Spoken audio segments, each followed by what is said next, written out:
Oh, this is thing. Hello everyone and welcome to the FPL Banger Gameweek 2 preview episode. My name is Siva. I'm joined by Sam. Sam, how's it going? Pretty good. I'm quite happy with my Game Week 1 score. I did take some really big risks, so I was really scared going in. And we'll talk about our teams later, but in the end, it didn't work out too bad. I still finished 1 point behind you, Siva, but, I'm quite happy with it. Yeah, we'll talk about our teams in a sec. Before I get to that, let me just let's just introduce you quickly to the sponsor of today's video, and that is Fantasy Exchange. And Sam will tell you a bit more about it. We did tweet about it on our profile earlier in the week. You can go check that out. Yeah, so Fantasy Exchange. It's a fantasy game only open to Malaysians, unfortunately. So all you listeners outside of Malaysia, just bear with us for a few minutes while we explain the game. But basically, it's a game that incorporates trading cards and fantasy sports. Kind of like Ultimate Team mixed with FPL, I guess. Now, how it works is you sign up for the game, you'll be given a starter pack with 35 random players, and each player is divided into 4 categories, or kind of like rarity, I guess, in FIFA. But you got squad players, first team players, stars, and superstars, and you use these cards to build a team, and then you compete in leagues to earn prizes, real prizes. Malaysia only, of course, but they have some real prizes. I think some cash vouchers and things like that.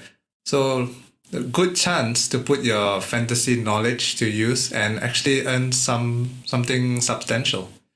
They do have other leagues, as you can see right here, a proper 3,000 ringgit grand prize. So if that's not motivation, I don't know what is. Yeah, and just to add to Sam, it's Malaysian only and it is 18 and above. So do make sure you fulfill the requirements before you sign up. And with that, let's get into the episode. So Sam, as you mentioned, I had 1 point more than you. I have, the most boring template FC, I like to call it. This year I'm being very boring. I've got 77 points from Ramsdale, Trent, Robbo, Cancelo, Diaz, James, Bailey, Martinelli, Jesus, Erling Haaland with 13, and Salah with 24. It's really not much to discuss here, Sam. Let's look at your team, because I'll be very honest, Sam. I when I saw my score and I saw Haaland scoring the double, I really thought, yes, I finally massacred Sam in the first week. And then I looked at your points the next day and I was like, what the crap? Why are you 1 point behind me? So I'm just going to quickly read a team out before I let you... Yes, before I let you defend yourself, Sam, for this, what I would say is a shambles of a team. I'm not sure how you managed 76 points out of this, okay? Ramsdale, Robbo, Walker, Trippier, Dyer, De Bruyne, Saka, Captain Salah, Bailey, Martinelli, and Kane. You somehow shoved in 3 premiums, 2 of which barely returned, and somehow you got 76. Yeah. Do you want me to go through the picks? Didn't we cover it last week? I'm just, not having Haaland, like... You're speechless, Siva. Yeah, I'm just like, the experience of not owning Haaland, right? Because you went with KDB. I think that's an interesting topic, because there are a few people who, like you, want to be different, so they have De Bruyne. How stressed were you watching the City West Ham game? I wasn't particularly stressed. I would say because we have so little knowledge or existing data, I tried to watch every game in Game Week 1 with the mentality of just trying to understand how the team is playing, how the team is trying to play, whether they succeed or not, the positioning the players are taking and things like that. So I wasn't stressed. I was just analysing, where's De Bruyne? Is he making shots? Is he getting into dangerous positions? I don't know if you want to talk about individual players right now, but it wasn't that stressful. In the end, though, I did regret not going for Haaland. However, not that far off from everyone else. It's amazing, though. A goal. Pleasant surprise from Dyer. Yeah, Eric Dyer's first goal since May 2019. Okay, I'm sure you didn't expect him scoring when you put him in.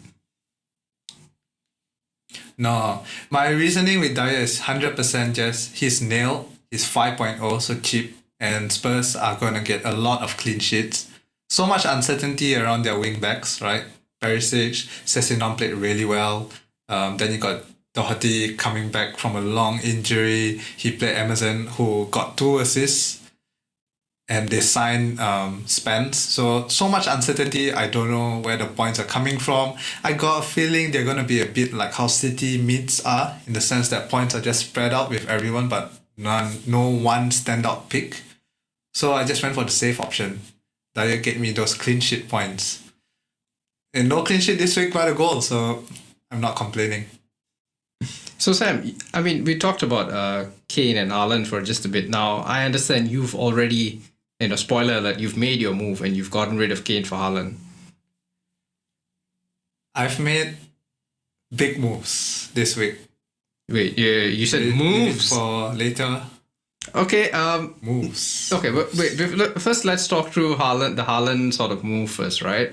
Because Haaland obviously had a much better game. I mean, I know XG aside, right? He had a very good XG against Liverpool. I think both of us watching would agree that he didn't have his best game against Liverpool, and the connections weren't really there. But against West Ham, it all came together, right? With this, I mean, you've seen enough about this on Twitter, but it's this 2-3-5 formation that Pep is using. This graphic I think I took from JD Knowlton on Twitter, and you can see Cancelo and Walker. They've tried this before, and it hasn't really worked. I think I was looking back at some City games, and I think they tried this with Mendy before, and it hasn't really worked because I don't think he has the same sort of nous that Cancelo has, the same kind of passing range.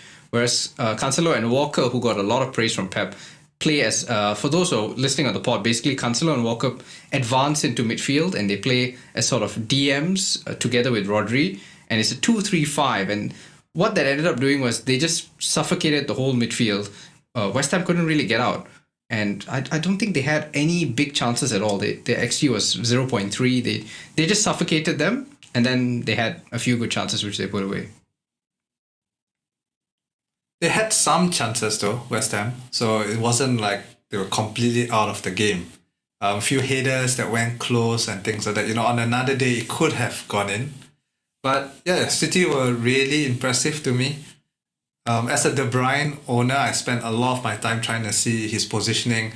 Came to the conclusion that it seems like he is going to assist a lot. Seems like he's passing more than shooting, not getting into such dangerous positions as he was in the second half of last year. I thought that Haaland will open up the space a lot for De Bruyne to get in there. But it seems instead of De Bruyne, Gundogan was the one who was getting into the box, making late runs. Definitely, I think De Bruyne is going to get a lot of assists this year. Put in some really good crosses in. But do you want an assist machine for a 12 million midfielder? I don't think so. So that's why I not so keen on De Bruyne anymore. I do like how Gundo looked though. I don't think a lot of people spoken much about him, but he did get into some dangerous positions. And you remember Gundo of 2 seasons ago? Yeah. Late runs into the box. If he can do that consistently every game with defenders marking Haaland, I could see him becoming a bargain midfielder. Yeah. And I think it's important to clear up some misconceptions because a lot of people, I still see people who I presume have not watched this game are saying maybe I won't get Haaland for Bournemouth because West Ham are a much better team. Bournemouth will sit back, put 10 men behind the ball and try and defend low block. West Ham did play with a low block. They really didn't try to come out. Like they tried to counter once in a while, but for the most part, you look at this picture we have on the screen now, that is, I mean, without staying in your own box, that is about as low as a defense can be. And even then, if you look at the first goal, and there's something concerning here about Cancelo's positioning, which we'll come to later. But basically, as you mentioned, Sam, Gundogan is sort of the advancing midfielder. You can see at the back of your screen, KDB, a little more withdrawn. Haaland's the most advanced player. And it's passed from Cancelo to Gundogan. It's a short pass. Gundogan does this very quick turn, and then he finds Haaland. And Haaland has this incredible burst of pace, which is just, I think that was Areola's first touch. I mean, he did not even touch the ball, but his first touch in the game. And he brings Haaland down. And I could see why he made that mistake though. Like, a lot of people were saying, oh, it was his mistake, it was rash for him to come out. I think if I was Areola, I generally would think that I can get the ball before Haaland.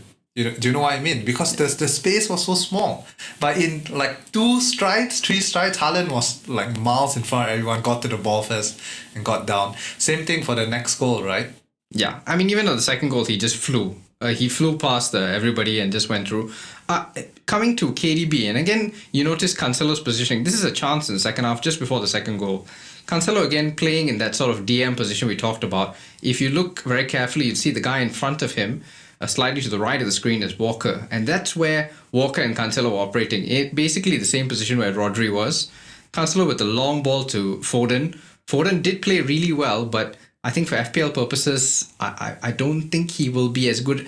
Well, it's one game, but he definitely wasn't the key sort of... He wasn't getting any FPL returns in this game, I think. But as you mentioned, KDB's assist potential. This is KDB running forward. Almost like a second striker. He runs forward, he gets the pass, and Gundogan then puts it just wide.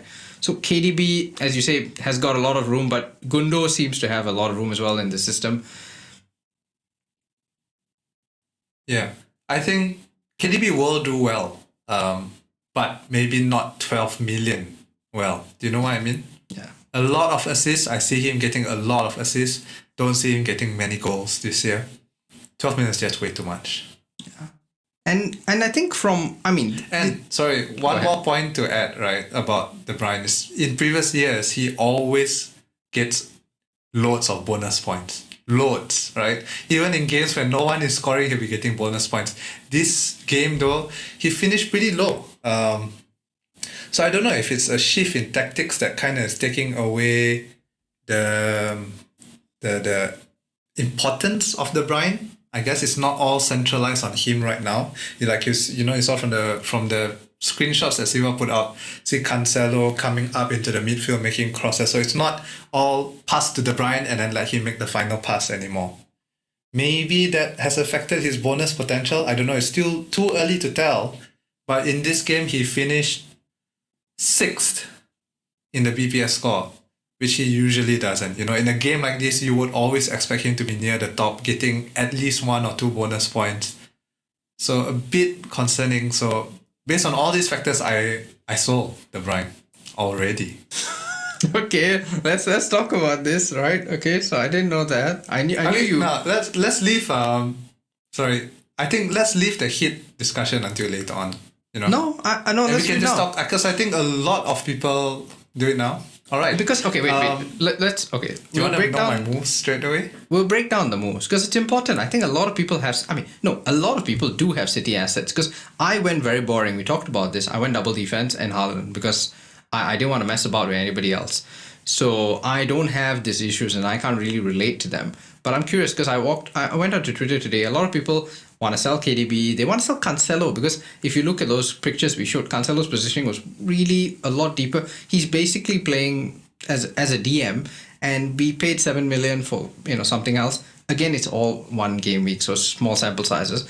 Okay, we know you sold Kane for Haaland. I don't think that's controversial. I think by now everybody sort of accepts that Haaland will be the captain pick this week, so you do it. What were your other moves? So, I did not have issue Kane for Haaland. I did it before the price rise.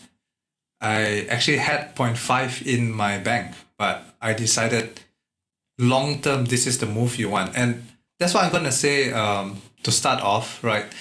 To determine if a point hit is worth it, you got to think long term. And there's no longer term than the first week of the season, am I right? So there's that. And then you got to weigh your old players versus your new players. So I see a lot of people saying they want to sell Robo, example, for Nunez, or your second City defender for Haaland or something like that. So you got to weigh it out. Like Robo versus Nunez, what is the points difference? Is there a high chance that Nunez will score 4 or more points than Robo this week? And if not, then you can just wait another week without the point hit. Do you get what I'm saying? Yeah. In my case, it makes sense. So am I going to reveal my moves now? This will affect me in my fantasy league, man. No, I want to know because I mean, We got rivals listening to this podcast. no, I mean, you take a hit to get rid of KDB, and I was surprised that you do that because KDB is playing Bournemouth. I'm sure any not conventional, but I'm sure basically template thinking, Twitter thinking will not allow for this kind of move. So what did you do with KDB? I took a -8, Siva. Took past tense. I've already taken a -8. Now I have a reasoning for it. Hang on. So in my team, I need Bailey to be a starter, right? Not impressed with Villa at all. I don't know if these are spoilers for the later sections because I'm going to go into how Get on other with teams it. perform. Mate. Spurs Kane, I mean, that's a no-brainer, right? He was playing so deep. I think it's definitely worth it. I watched the entire game. I think the players you want from Spurs is Son, still the number one threat in the team. He didn't score this week. A lot of people are saying, but if he was less selfish and he passed that to Kane, he would have scored. Well, Son is selfish. Watch the entire of last season, he would never have passed that to Kane. What he would have done is scored instead. It was very unlike him to not score from the chances he had this week. So hypothetical situation, if he passes to Kane, is never happening because that's who he is. He's the poacher. He wants to score. Kane, however, he's been dropping deep, kind of creator role. Versus Haaland for the same price, I will go Haaland. So that's Kane to Haaland sorted. I want Nunez. So I've done De Bruyne to Kulu, who I think was amazing. The second best player in that you want from Spurs right now. I think his place is nil because he did so well, number one. Number two, Richarlison actually usually plays on the left because he's right-footed. Kulu is left-footed and he's the only left-footed attacker in the team. So a lot of people are saying, a lot of Spurs fans are saying that Richarlison probably won't replace Kulu because Conte wants the right winger to cut in. He puts Richarlison there, he loses that. So I think his position is safe for the next few weeks anyway, because he's doing so well. And with that downgrade, I'm bringing up one of my 4.5 strikers all the way up to Darwin Nunez. Oh yeah, 4 million from KDB. Yeah, and then that gives you the 4. Yeah, and you had a 0.5 So in the bank. in my case, Okay. it would be De Bruyne and Bailey versus because now I'm going to bench Bailey, right, to bring in. So versus Nunez and Kulu. Can these two picks score 8 points more than the other? I think it's highly possible. Even if not, long term, these are the players I want. I'm going to make the move next week anyway. And I guess if you're going to make a stupid point hit for transfers, you might as well do it in the first week when you got loads of weeks to catch up after that if it goes wrongly. Fair enough. I mean, okay, we talked about, I guess, we can discuss it. I know why you wanted to sort of save it, but because we're going to talk about Nunez a lot in this, not a lot, but we're going to talk about him more in this pod. But I can see why. So just to show that City really didn't give up anything. And so since you brought up Nunez, let's sort of go through Nunez and why you made that move and why everyone's so excited about him. So we had a question here from Cyrus, long-term listener of the pod. So if we have 3 Liverpool assets, 2 at the back and Salah, do we sell Robo to fit in Nunez? If we need to fit him in, do we sell Jesus? There's a lot of moves, but yeah, do we get Nunez in? Now, non-pen XG for Fulham Liverpool, Nunez, I mean, we both saw the game, right? He was amazing. He came on after 50 minutes and he had the most XG of anyone on the pitch in the 40 minutes left. 0.9 XG, Salah's 0.5, 0.3. Even without the XG, just watch the match, he changed the game the same way he did last week. In terms of getting in Nunez now rather than waiting one more week, I'm curious as to, because I also want to do it. I'm going to do it next week. I'm not going to do it this week because I don't want to take the hit. I'm maybe a bit more cautious than you.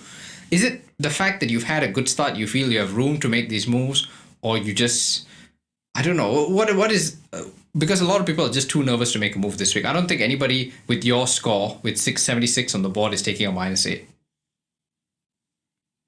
Yeah, I think I just decided this year that I'll be a bit more aggressive in chasing points, trying not to knee-jerk though. So it was a big thought exercise for me. I really spent a whole night thinking about it before I pulled the trigger on it.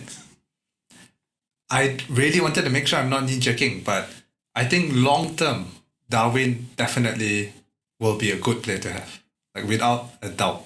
Yeah. Of course, it can go wrong. We have had false dawns with FPL players before. Lukaku last year doing well in his first few games. But he looks the real deal, right? You mentioned he had 0.9 XG. That's actually the second highest of everyone, non-pen XG. Haaland and Gross had 1, so just a little bit behind. On top of that, he actually topped for XA with 0.7. So near the top for XA, near the top for XA in 40 minutes. And he did the same thing in Community Shield. I think Liverpool just, after the draw, definitely they want to bounce back. And the way they played, I feel Klopp has no more excuse to not play Nunez anymore. So he's starting.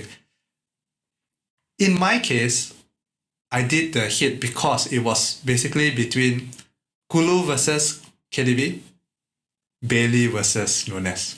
No brainer. In your case, and in most people's cases, it would be Robo versus Nunez, which is a bit more tricky.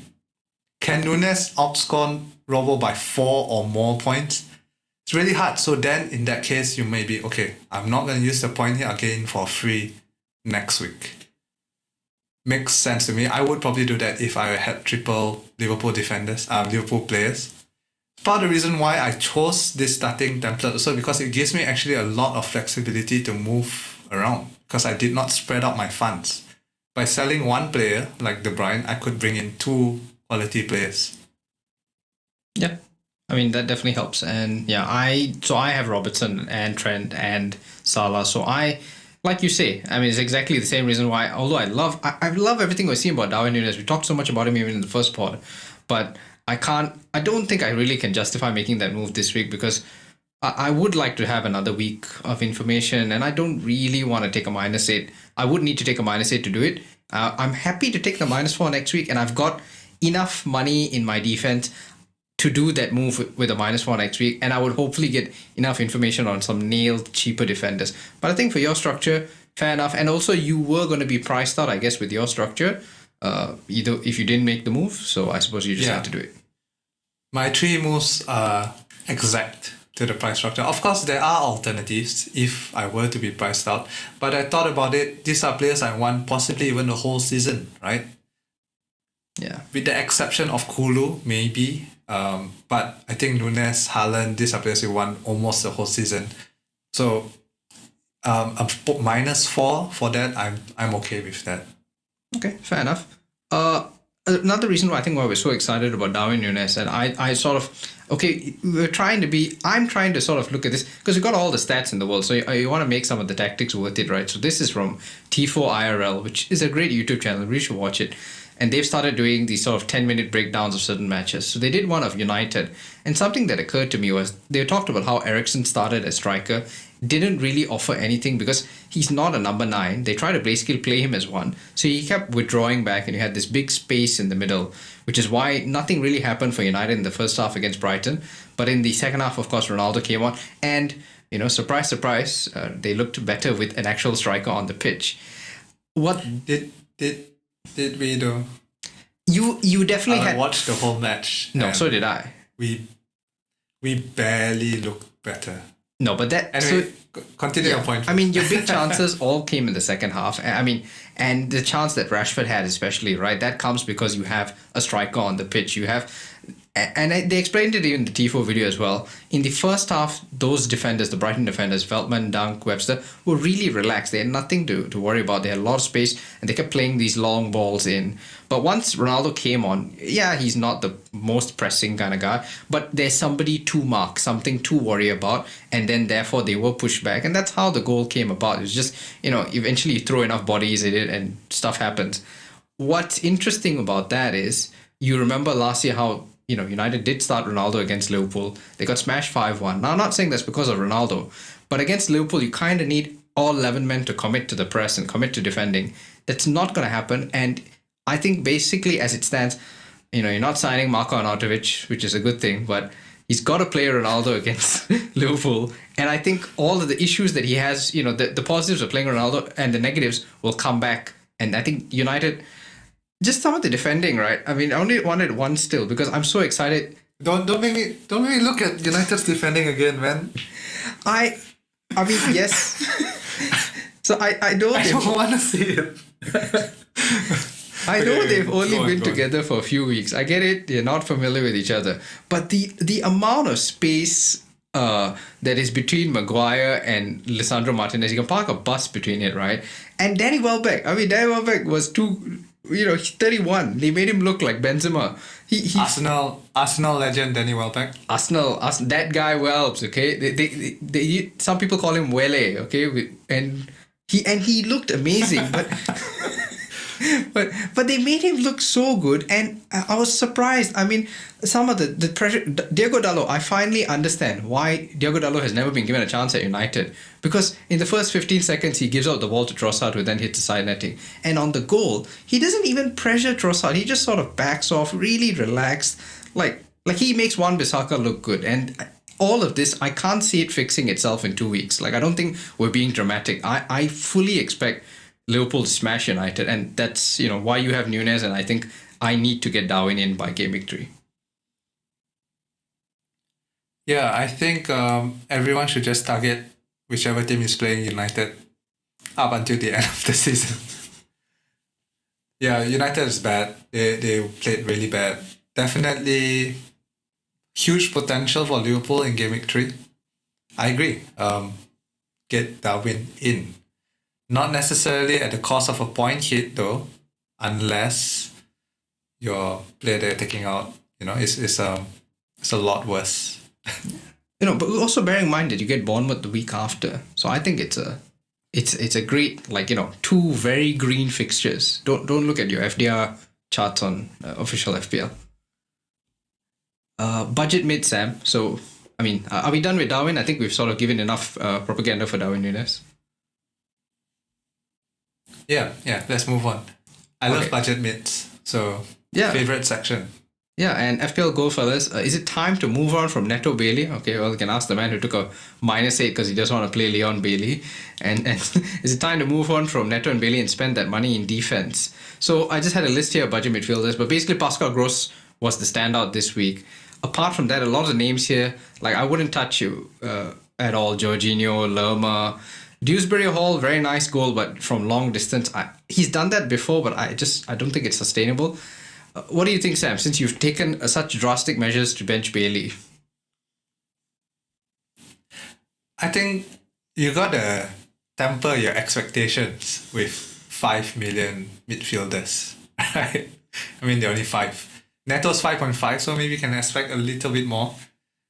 In Bailey's case, I'm worried that he'll actually get dropped. He played 90 minutes. He did play 90 minutes. Yeah. He played 90, but another bad performance this week.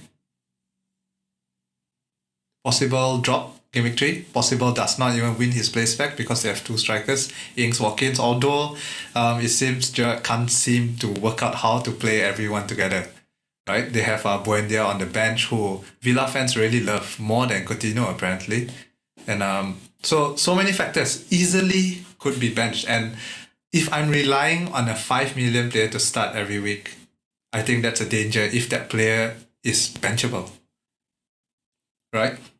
Yeah. So, with that in mind, I think with Bailey, if you have a good place to go to in, then yeah, take him out. But you gotta really don't jump from Bailey to Gross or something like that, and then just jump between all the 5 million midfielders. The only 5 million midfielder I can see who has long-term potential is Dewsbury Hall. Now, like you said, the goal was from really far out, so you can't expect that every week. But at least he will probably start consistently. I know Leicester really see him as a key player right now. They see him as a potential future captain of the club. So I think this will be a breakout season for him. I'll be okay with having Dewsbury Hall for a majority of the season. Going further down, I see Da Silva there, who I did say last week to me is the best 4.5 midfielder. And, you know, if you listened to me and you had him on your bench, it wouldn't have made a difference. But anyway, so the thing about Da Silva is that he's not meant to be 4.5. He's 4.5 because he spent majority of last season injured. So FPL priced him low. In actual fact, lots of Brentford fans think he should start. In fact, they expect him to in the coming weeks, as he gets back to speed from his long injury. And he's an attacking player, not a holding midfielder or anything like that. So they expect him to get up, and they basically kind of expect him to be their main creative force, kind of filling in for what Eriksen was to the team last year. So if that all goes to their expectation in a few weeks' time, it could be a regular starter, getting decent assist goals for 4.5. I think is great. Moving up though, I think Podence look good. Kind of fluky goal, but still okay, I guess. Other than that, I don't know. Aronson, who doesn't really show up here in the stats, but if you watch the game, he was really, really involved. Extremely involved in everything they did. So could be one to watch. I would say if you have Neto Bailey, you give it a few weeks first. Because one good game week does not necessarily mean the player is a good FPL asset. 2, 3, 4 performances in a row though, then that's when you can move on there with more certainty. Yeah, I agree. I think just relax, man. It's fine. They're 5 million, 5.5 for a reason. Just relax. Assuming, unless you went in with two of them, then yeah, maybe you want to be a bit more aggressive in moving money back to the defense to more reliable assets. If it's just one guy, you got Neto or Bailey, and you got Andres Pereira on the bench probably. Just relax. Give it a week. I don't think using transfers in this space is going to really help you. I would just chill out. Let's talk about guys who took a lot of shots this week. So in terms of the total number of shots, just for a bit of fun here, Maddison at the top with 6 shots. Darwin Nunez makes this list, even though he only played 40 minutes with 4 shots. What do you want to tell us, Sam, about James Maddison? Oh, I thought Leicester was really, really impressive attacking-wise. Because defending, not the best, but they were really fluid up until the point where they subbed out Dewsbury Hall. So it kind of shows his importance in the team, because that's when they considered both the goals after he went out. Yeah. But Maddison was really impressive. I don't think the rumor of his move to Newcastle should scare you off. In fact, it seems like it would maybe motivate him to play better, to go for a move. And if he moves to Newcastle, that's even better. Can keep him through the move. But 6 shots, only 1 on target though. So there's a caveat there. I think he had an XG of 0.25. 0.25. So not the best. But you know Matt, right? He's always overperformed his XG because he only scores bangers. Yeah. On top of that, he actually had 4 key passes, top 4 key passes as well. So still involved in everything Leicester does.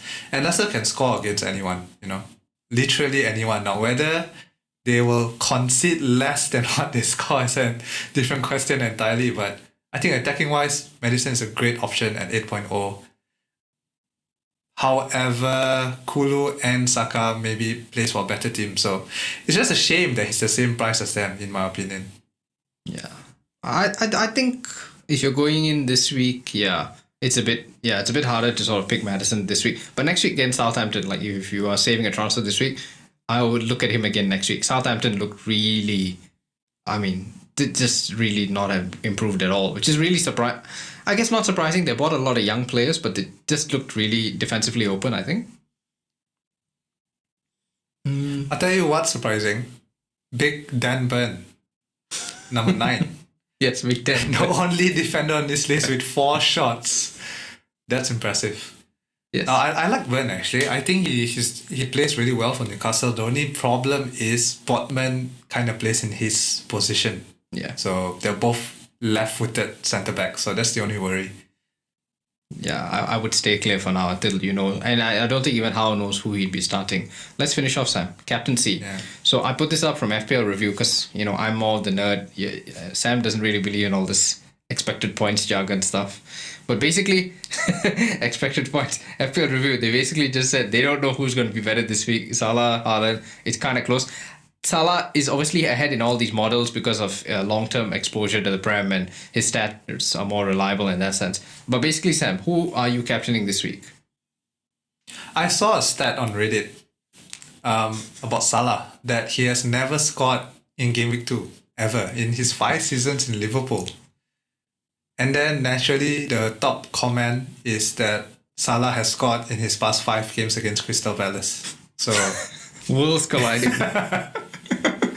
yeah, I actually might captain Salah.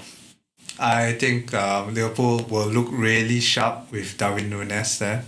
Whoa. So, You took a -8. You made an early move to beat price rises to get in Haaland just to captain Salah. yeah, I want to have Haaland long term. I didn't take the -8 for Haaland. Okay, that was a free transfer. I took it for Nunez, and I'm leaning towards Salah. Probably like 60-40, 60 towards Salah, 40 towards Haaland. Okay, I have no words. We're finishing up. I'm captaining Haaland. It's Haaland v Bournemouth. Okay, if you can't captain him v Bournemouth, you can never captain him. Anyway, Sam. Well, Bournemouth played so well, so against Villa, mate. not as weak as people thought. Haaland is not Danny Ings. All right, that's true. So, guys, good luck. We'll see you next week. Sam, what should people get? Green arrows, guys. Get your green arrows. See you all next week. Bye, guys.